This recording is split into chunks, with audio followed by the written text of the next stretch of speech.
Space Trucking for Dummies, Rule Number 1. Never accept a delivery contract without reading the fine print, Jack Thompson muttered to himself, staring at the shimmering purple force field that served as his cell door. Rule Number 2. When the cargo manifest says fresh produce, make damn sure it's not actually illegal Craxonian battle spores. The holding cell, if you could call it that, was about as comfortable as a dentist's waiting room, designed by someone who'd only heard about comfort through interpretive dance. The walls pulsed with an unsettling bioluminescent glow that reminded Jack of that time he'd eaten a questionable gas station sandwich somewhere near Jupiter's outer colonies. His capture had been embarrassingly anticlimactic. One moment he was cruising through the Carina Nebula in his trusty cargo ship, the Reliable Betty, and the next he was surrounded by 3 Craxonian patrol vessels that looked like angry geometric shapes had mated with Swiss army knives. The Craxons, as it turned out, took their agricultural import laws very, very seriously. Prisoner 247B remains still for routine bioscan, announced a monotonous voice that sounded like a garbage disposal trying to recite poetry. A beam of green light swept over Jack's body for what must have been the 20th time that day. The Craxons seemed fascinated by human physiology, though Jack suspected they were just bad at filing paperwork. That's when he felt it. The first warning signs of what would soon become his biggest problem since that incident with the space pirates and the cargo hold full of caffeinated cheese. He'd had 3 cups of coffee before his arrest, real Earth coffee, not that synthetic stuff that tasted like someone had described coffee to a machine that had only ever made industrial lubricants. Excuse me?" Jack called out to the nearest guard, a towering figure whose armor made them look like a contemporary art installation had joined the military. "I need to use the facilities?" Guard Nexus, at least that's what Jack assumed the nameplate said, though it might have been assembly instructions, turned their head with a sound like a rusty swing set. "Clarify term. Facilities. You know," Jack shifted uncomfortably. "The bathroom, the restroom, the place where biological waste management occurs." The guard's helmet tilted at an angle that suggested either deep confusion or a mechanical malfunction. "Waste management. Explain this concept." Jack closed his eyes and took a deep breath. Of course, the one time he desperately needed a bathroom, he'd be stuck in an alien prison where the guards apparently had no concept of basic biological functions. This was exactly the kind of cosmic joke the universe loved to play on him. Through the transparent ceiling he could see 3 moons hanging in the violet sky, like nature's own mockery of his situation. One of them even looked vaguely like a toilet, because the universe wasn't subtle about its sense of humor. "Listen," Jack tried again, speaking slowly and clearly. "Humans have this thing where we need to periodically release excess fluids from our body. It's kind of important." The guard's response was to initiate another bioscan, this one accompanied by what sounded like a mix between a dial-up modem and a cat learning to play the saxophone. In his cell, Jack began to pace, which only made matters worse. The floor was made of some sort of living metal that rippled under his feet, each step sending little waves across the surface, like he was walking on the world's most anxiety-inducing waterbed. Warden Krell chose that moment to make their daily inspection, floating down the corridor like a particularly severe-looking chandelier, having an existential crisis.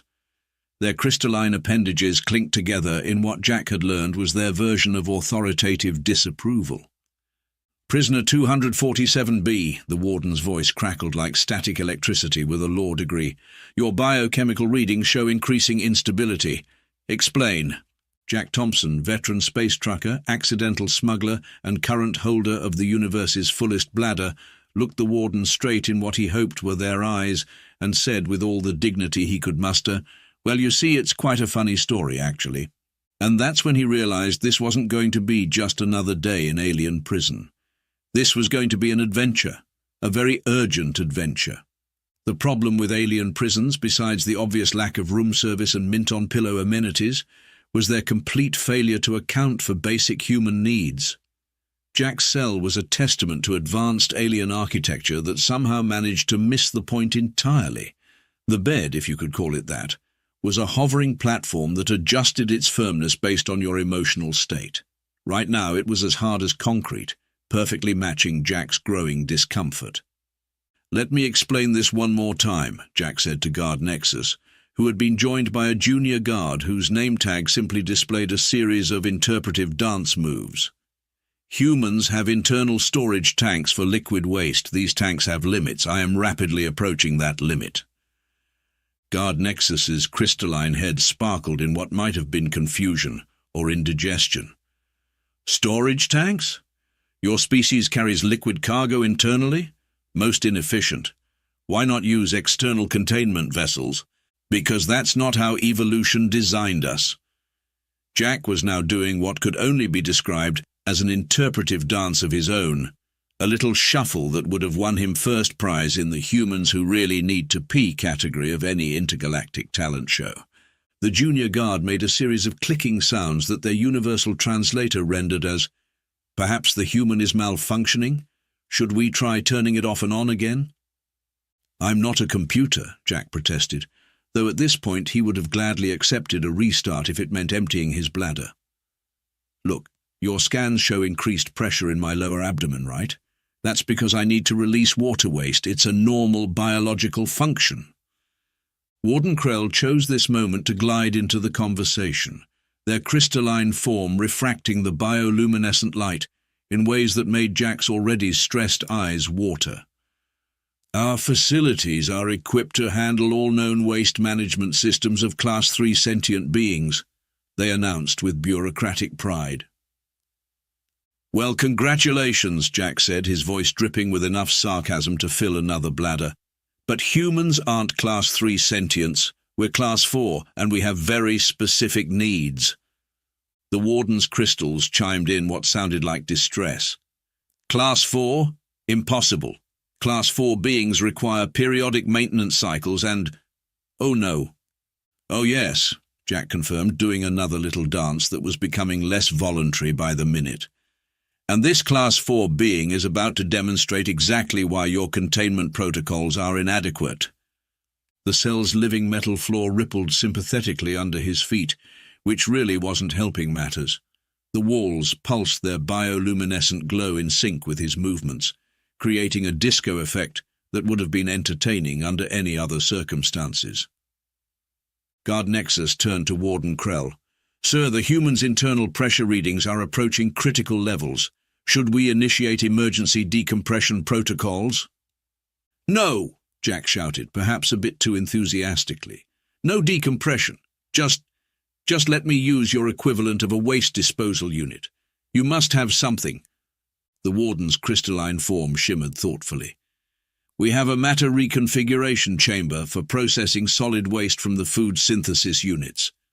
"Perfect, that'll work." Jack was willing to try anything at this point. "But it atomizes everything placed inside it," the junior guard helpfully added. "Less perfect," Jack amended, crossing his legs tighter. "Much less perfect." The situation was rapidly becoming what his old flight instructor would have called a code yellow emergency, though in this case the term was a bit too on the nose for comfort. The guards had now formed a small committee to discuss the crisis, their crystalline forms huddled together like a mineralogy exhibit having a board meeting. "Perhaps," Warden Krell finally announced, "we should consult the ancient protocol manual for unexpected biological events." "How long will that take?" Jack asked, dreading the answer. "The manual is only 73,000 pages, the Warden replied cheerfully. "We should have an answer within 5 standard cycles." "I don't have 5 cycles, I barely have 5 minutes. Jack's voice had reached a pitch usually reserved for opera singers or people who'd just stepped on Legos. The junior guard's translator crackled. "Fascinating. The human appears to be experiencing temporal displacement due to its internal pressure crisis." Jack closed his eyes and counted to 10. When he opened them, nothing had changed, except now the floor was pulsing in patterns that looked suspiciously like ripples in a pond, because even the prison architecture had developed a sense of irony. Clearly diplomatic solutions had failed. It was time for more desperate measures. When you've got to go, you've got to go, and when you've really got to go, you start seeing potential escape tools in everything. Jack's eyes darted around his cell, analyzing every object with the desperate creativity of a MacGyver speedrun champion. The hovering bed platform used gravity manipulators. The walls pulsed with bioluminescent energy. And his breakfast tray, still sitting in the corner, contained what the prison called nutrient spheres, but what Jack called bouncy balls that taste like existential dread. "Time to get scientific," Jack announced to no one in particular, grabbing one of the nutrient spheres. The guard's shift change would happen in exactly 2 minutes, and if there was one thing he'd learned about Craxonian guards, it was that they were as punctual as atomic clocks with OCD. He waited until Guard Nexus began their elaborate shift change ritual, which involved a lot of crystalline chiming and what looked like interpretive semaphore. Then, with the precision of a man whose bladder was calling the shots, he threw the nutrient sphere at the force field. The sphere bounced off with the velocity of a caffeinated pinball, ricocheted off 3 walls, narrowly missed Jack's head, and somehow gained speed with each bounce. The guards stopped their ritual to watch the sphere's journey with professional interest. "Fascinating," said Guard Nexus. "The human appears to be demonstrating a primitive form of entertainment. Should we document this for the cultural archives?" "This isn't entertainment," Jack protested, ducking as the sphere whizzed past again. "This is an escape attempt. Could you at least pretend to be concerned?" The junior guard, who had returned for another shift and whose name tag now displayed what looked like a quantum physics equation, made a notation on their datapad. "Subject exhibits signs of recreational desperation. Possible cultural significance?" The nutrient sphere was now moving so fast it left a trail of confused physics in its wake. Jack had essentially created a perpetual motion machine, powered by poor life choices and bladder pressure. "Look," he tried again, doing another little dance that was becoming his signature move. "Humans can't just stand around forever. We have needs, urgent needs, very urgent needs." Warden Krell floated into view, attracted by the commotion. The nutrient sphere chose that moment to bounce off their crystalline head with a musical ping, adding a percussion section to the already bizarre scene. "Prisoner 247B, the warden chimed disapprovingly. "Attempting to weaponize breakfast is a violation of Protocol 7249B, subsection Omega, paragraph—" "Oh my, that sphere is moving quite fast now." Jack had moved on to Plan B, which involved trying to use the hovering bed's gravity manipulator to create a temporary disruption in the force field. All he managed to do was make his bed perform what looked like an interpretive dance routine about the concept of confusion. "The human's behavior becomes increasingly erratic," Guard Nexus noted in their log. "Possible correlation with rising internal pressure readings?" "Of course there's a correlation," Jack shouted, now trying to convince the living metal floor to cooperate with his escape plans through a combination of pleading and tap dancing. "This is what happens when you don't provide proper facilities for your prisoners." The floor, apparently sympathetic to his plight, rippled in patterns that looked suspiciously like directions to the nearest bathroom. Unfortunately, being a floor, it couldn't actually help him escape. "Perhaps," suggested the junior guard, "the human is attempting to communicate through rhythmic movement. Should we respond with our traditional crystal harmony dance?" "Please don't," Jack begged, but it was too late. The guards began a synchronized swaying motion that sent rainbow refractions bouncing around the corridor. The still ricocheting nutrient sphere provided an accidentally perfect tempo. Warden Krell's crystals lit up in what might have been excitement. "Ah, a cultural exchange! This will make an excellent addition to my quarterly report on interspecies relations." Jack leaned against the wall, which helpfully pulsed in time with his rapidly beating heart. "This isn't a cultural exchange. This is a bathroom emergency. How do none of you understand this concept?" The guards paused their dance to consult their xenobiology manual, which appeared to be written in interpretive origami. "According to Chapter 47, human biological functions remain largely mysterious due to their Class 4 classification," Guard Nexus announced. The last xenobiologist who attempted to study them was driven to a career change after discovering humans routinely enter a temporary death state called sleep. Temporary death state. Jack momentarily forgot his predicament. You mean napping? The junior guard's crystals paled. You do this voluntarily. Focus, Jack snapped, returning to the matter at hand. Yes, we sleep, we eat, and most importantly right now, we need to periodically release liquid waste. This declaration caused such a stir that 3 more guards arrived to witness what they assumed was an important anthropological breakthrough.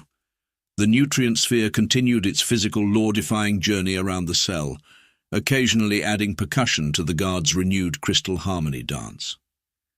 Jack slumped against the force field, forgetting it was solid only from the outside. He fell backward through it, landing with a surprised oof in the corridor.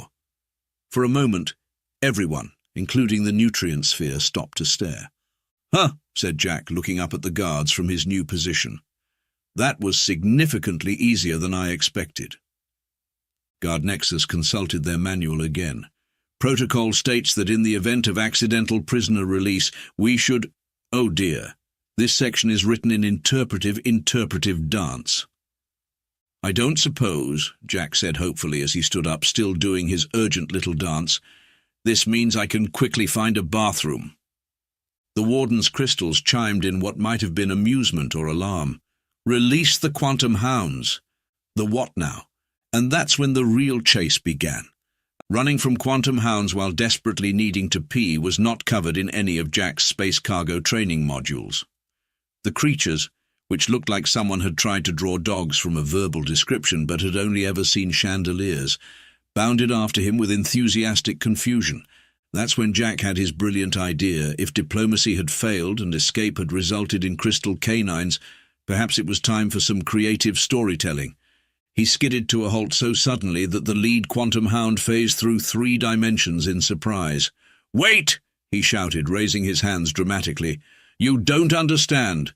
This is a deadly condition." The pursuing guards crashed into each other with a sound like wind chimes in a hurricane. Warden Krell floated forward cautiously. "Explain this deadly condition, prisoner 247B. Jack adopted his most serious expression, which was challenging given his continued need to dance in place. "If humans don't release their internal pressure every few hours, they... He glanced around frantically and spotted a maintenance bot recharging itself. They spontaneously reboot. The junior guard's crystals paled to a confused pink. Reboot? Like our maintenance systems?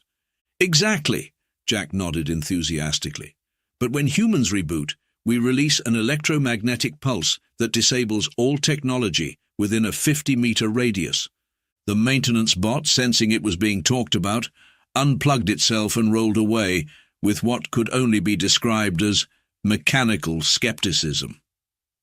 Warden Krell's crystals chimed in alarm. "But our entire facility runs on sensitive quantum crystalline technology. A significant electromagnetic pulse could..." "Cause a total systems failure," Jack finished helpfully. "Release all the prisoners, make your coffee machines forget how to make coffee, all of the above." The corridor erupted into crystalline chaos. Guards began running in different directions, some of them literally through walls thanks to their quantum nature. The quantum hounds, picking up on the panic, started chasing their own tails through multiple dimensions. "Medical Bay," Warden Krell ordered. "We must contain this biological threat immediately." Jack found himself being rushed through the prison faster than a tax refund through a black hole.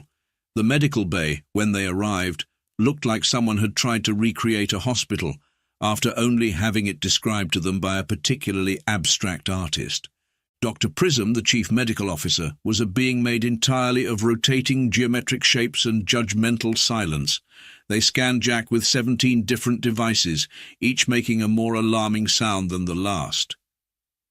"Fascinating," Dr. Prism hummed. "The human's internal liquid storage system is indeed reaching critical capacity. According to these readings, the pressure could cause a cascading biological event." "Yes," Jack agreed, silently apologizing to the medical profession for what he was about to do. "And when that happens, the electromagnetic pulse will be strong enough to to reprogram your universal translators to only speak in limericks. This caused such alarm that 3 medical assistants immediately filed for early retirement. Dr. Prism's shapes began rotating faster in distress. "We must consult the Emergency Xenobiology Crisis Manual," they declared, floating to a bookshelf that appeared to exist in several places at once. "There's no time," Jack insisted, doing a particularly urgent version of his bathroom dance. "The process has already begun. Soon I'll start speaking in binary code, then my internal organs will start playing old TV theme songs, and finally, the reboot sequence will begin." To demonstrate, he started making beeping noises and twitching rhythmically. The medical staff watched in horror as he began reciting random numbers, occasionally throwing in pi digits for dramatic effect. 01000001010101010101010001000. Jack beeped desperately. "Error! Error! Human waste management systems reaching critical levels. Warning! Warning!" Dr. Prism turned to Warden Krell, their geometric shapes practically vibrating with concern. "In all my cycles of medical practice, I've never seen such an advanced case of whatever this is." "I can feel the electromagnetic pulse building," Jack announced, adding some sparking sounds for effect. "Soon your quantum computers will think they're classical computers. Your AI assistants will believe they're pocket calculators. Your coffee machines will start making tea." This last threat caused particular distress among the prison staff. One guard actually fainted, their crystalline form creating a musical cascade as they hit the floor. "We must establish a containment protocol," Dr. Prism declared, their shapes now rotating so fast they were creating a small breeze. "Perhaps if we modify the quantum field generator to—" "No time for that," Jack interrupted, hopping from foot to foot. "I'm about to hit the point of no return. I can feel the electromagnetic charge building. Any moment now, all your systems will start playing ancient human music. Do you want your entire facility to be stuck playing Never Gonna Give You Up on repeat?" The medical bay erupted into even greater chaos. Medical assistants began throwing sample containers at each other in panic.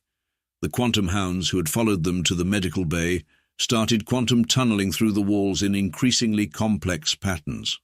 "Wait!" called one of the medical assistants, their voice cutting through the chaos. "I found something in the ancient archives about human waste management protocols." Everyone turned to look at the assistant, who was holding what appeared to be a very old datapad. "It says here that humans require a specific type of containment facility for their liquid waste, something called a toilet." "Yes!" Jack nearly cried with relief. "That's exactly what I need. A toilet, a bathroom, anything similar will do." Dr. Prism's shapes realigned in understanding. "Ah, like a biological waste reclamation unit. Why didn't you say so?" "I did. I've been saying that for hours," Jack protested, but his complaints were drowned out by the sound of rushing medical staff and the quantum yipping of very confused space dogs. "Quickly," Warden Krell ordered, "before he reboots and crashes our entire system. Get this human to waste reclamation immediately." As they rushed him through the corridors, Jack couldn't help but notice that his little deception had worked almost too well. Behind them, he could hear Dr. Prism urgently ordering the backup of all critical systems while the guards were already writing new protocols for human emergency waste management procedures. He almost felt bad about the deception, almost, but desperate times called for desperate measures, and when you've got to go, you've got to go, even if it means convincing an entire alien prison that you're about to electromagnetically reboot. The only question now was, would they get him to the facilities in time, or would this become an even more embarrassing interstellar incident? The problem with running through an alien prison while desperate for a bathroom is that alien architects apparently never heard of straight corridors. Every hallway curved in ways that would make an M.C. Escher painting look sensible, and the quantum nature of the building meant rooms occasionally swapped places just for fun. "Warning, warning!" Jack continued his performance as they rushed through the facility. "Human systems now entering final countdown. 10 minutes to total reboot."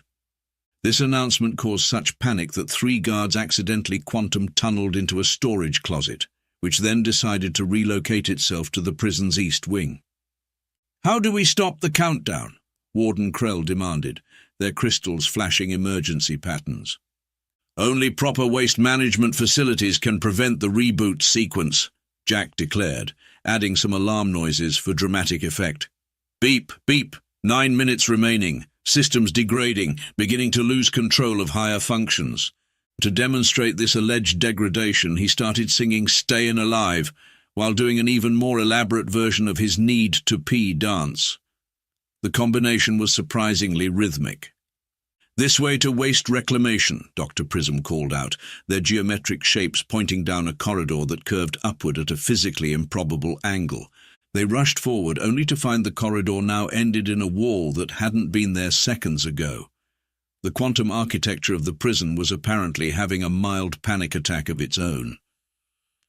8 minutes to reboot," Jack announced. "Warning, starting to experience random glitches in basic protocols. Does not compute. Does not compute." A passing maintenance bot heard this and immediately shut itself down in sympathy. The quantum hounds, still following the group, began to howl in harmony with Jack's increasingly creative sound effects. "Quick, through the quantum shortcut," Guard Nexus suggested, pointing at what looked like a total violation of several laws of physics. The entire group charged through the quantum shortcut, which felt like taking a roller coaster ride through a dictionary. They emerged in what appeared to be the prison cafeteria, though all the food dispensers were now cowering in fear of Jack's threatened electromagnetic pulse. 7 minutes, Jack shouted, now adding some interpretive dance moves to his performance. "Warning! Human waste management systems reaching unprecedented levels, beginning to lose control of linguistic functions, Klaatu Barada Nikto." "What was that?" a terrified junior guard asked. "Ancient human code words," Jack explained, making his voice sound increasingly robotic. "When humans reach critical pressure levels, we begin speaking in forgotten languages. Hakuna Matata, supercalifragilisticexpialidocious." The guards' crystals were now flashing in patterns that suggested they were one unusual word away from a complete nervous breakdown. 6 minutes to total system reboot, Jack continued, now power-walking sideways while making printer noises. "Warning, human cardiovascular system preparing for emergency pressure release. Side effects may include spontaneous quantum entanglement." This particular threat caused such alarm that the prison's quantum security system began having an existential crisis. Doors started opening and closing at random, while gravity decided to become more of a suggestion than a law in several corridors. A group of other prisoners, watching this procession through their cell force fields, couldn't decide if this was a breakout attempt or performance art. Several of them began taking notes. 5 minutes, Jack announced, now doing something between a moonwalk and a desperate shuffle. "Warning, beginning emergency shutdown of non-essential systems, preparing to convert excess biological mass into pure energy." "Is that actually possible?" Dr. Prism asked, their shapes rotating with scientific curiosity. "Do you want to find out?" Jack replied, adding some sparking noises for effect. The medical staff, deciding they definitely did not want to find out, doubled their pace. The quantum hounds, thoroughly confused by the whole situation, began chasing their own tails through multiple dimensions simultaneously. 4 minutes, error, human operating system experiencing critical failures, beginning to malfunction in ways that violate the laws of physics. To demonstrate this alleged violation of physics, Jack began walking backward, while facing forward, a trick he'd learned in his brief stint in community theatre. The effect was so convincing that several guards had to check their own quantum states to make sure reality wasn't actually breaking down. The group rounded another impossible corner and found themselves in what appeared to be the prison's maintenance sector, though all the maintenance bots had formed a protective circle and were beeping nervously. 3 minutes! Jack's voice echoed through the quantum crystalline corridors. "Warning! Human waste management crisis reaching critical mass, preparing to achieve nuclear fusion." "That's not possible," Guard Nexus protested weakly.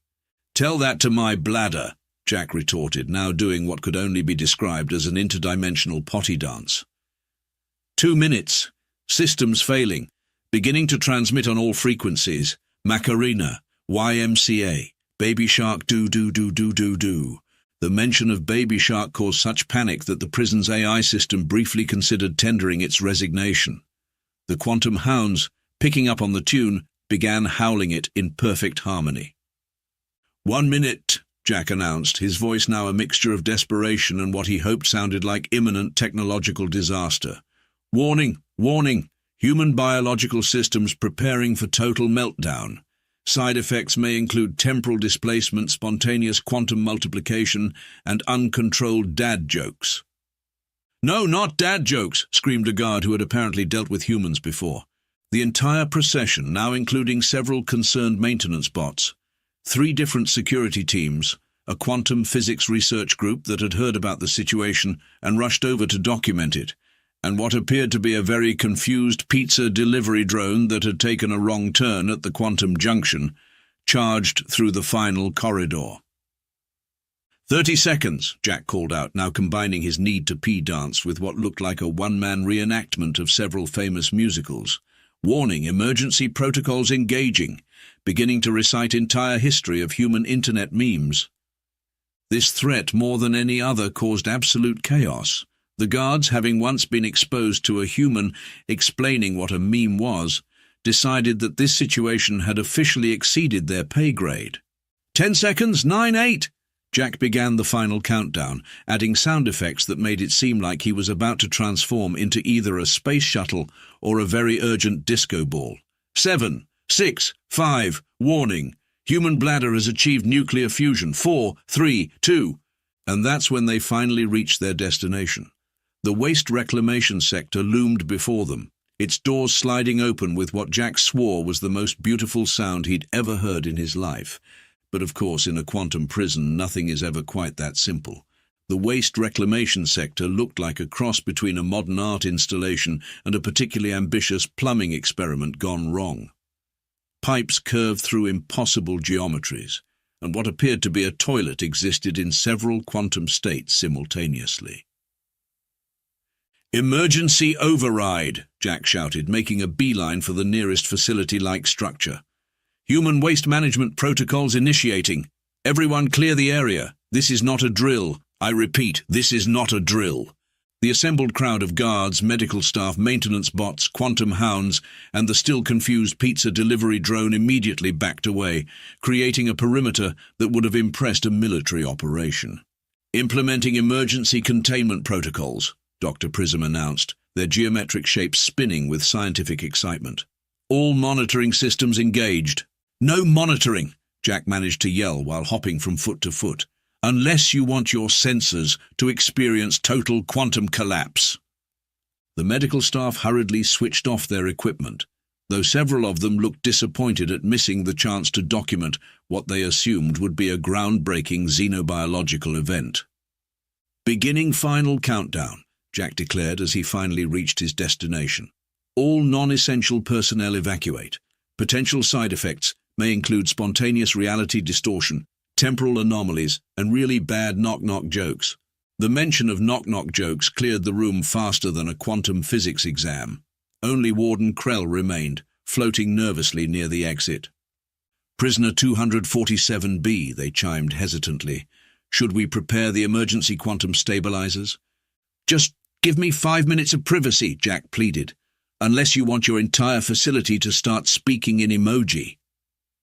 The warden's crystals paled at the threat, and they quickly quantum-tunneled through the nearest wall, leaving Jack finally, blessedly alone. What followed was the most relieving 5 minutes of Jack Thompson's entire spacefaring career. When he emerged, he found the entire prison staff had implemented emergency protocols. Warning signs had been hastily erected throughout the facility, reading, "Caution, human biological event in progress and quantum protection gear required beyond this point." Warden Krell floated forward cautiously. "Has the crisis been averted?" "Crisis successfully managed," Jack confirmed, feeling more relaxed than he had in hours. "All systems returning to normal operation. No electromagnetic pulse generated. Your technology is safe." The collective sigh of relief from the prison staff created a harmonic resonance that made all the quantum crystals in the facility chime in symphony. Dr. Prism's shapes realigned into what might have been embarrassment. "We should update our xenobiology protocols immediately. This oversight in human biological requirements is unacceptable." "I tried to tell you," Jack couldn't help pointing out. "Indeed," Warden Krell agreed, their crystals shifting to a more formal arrangement. "As of this moment, I am implementing new regulations for human prisoners. All cells will be equipped with appropriate waste management facilities, and staff will be required to attend sensitivity training about human biological needs." "And perhaps," added Guard Nexus, who had cautiously quantum-tunneled back into the room, "we should revise our prisoner intake questionnaire to include questions about species-specific requirements." The next few hours saw the prison transformed. Signs were updated, protocols were rewritten, and the quantum hounds were equipped with special training to recognize signs of human biological distress. The maintenance bots began installing proper facilities throughout the prison, though several of them needed therapy after trying to understand human plumbing designs. As Jack was led back to his cell, now equipped with a proper bathroom thanks to emergency quantum construction, he couldn't help but smile at the new sign posted outside his door. "Warning: contains Class 4 biological entity with periodic maintenance requirements. Approach with caution during maintenance cycles." "You know," he said to Guard Nexus as they reached his cell, "this whole situation could have been avoided if you'd just listened to me in the first place." The guard's crystals chimed thoughtfully. "Perhaps. But then we would never have learned about this critical aspect of human biology. Though I must admit, I'm still confused about one thing." "What's that?" "Do humans really restart like computers? Our research team is very interested in this concept." Jack grinned. "Let's just say some secrets of human biology are better left mysteries. Though if you're really curious, I could tell you about what happens when we get hiccups." The guard's crystals paled so quickly they nearly turned transparent. "That won't be necessary. Please enjoy your newly equipped cell, Prisoner 247B. As Jack settled back into his cell, he could hear the prison staff updating their manuals and protocols. Somewhere in the distance, the quantum hounds were still howling the tune to Baby Shark, and the maintenance bots were holding an emergency support group meeting about the existential crisis brought on by human plumbing concepts. And thus ended the great bathroom crisis of the Craxonian maximum security prison, though the story would be told for many cycles to come. From that day forward, any time a new human prisoner arrived, they were immediately shown to the nearest facilities, no questions asked. As for Jack Thompson, he gained a certain reputation among both prisoners and staff. Some said he was the human who almost crashed the quantum grid. Others claimed he was the prisoner who taught the quantum hounds to sing Earth pop songs. But most importantly, he became known as the man who single-handedly revolutionized alien prison bathroom policies across 3 sectors of space. Not bad for a day's work in space trucking.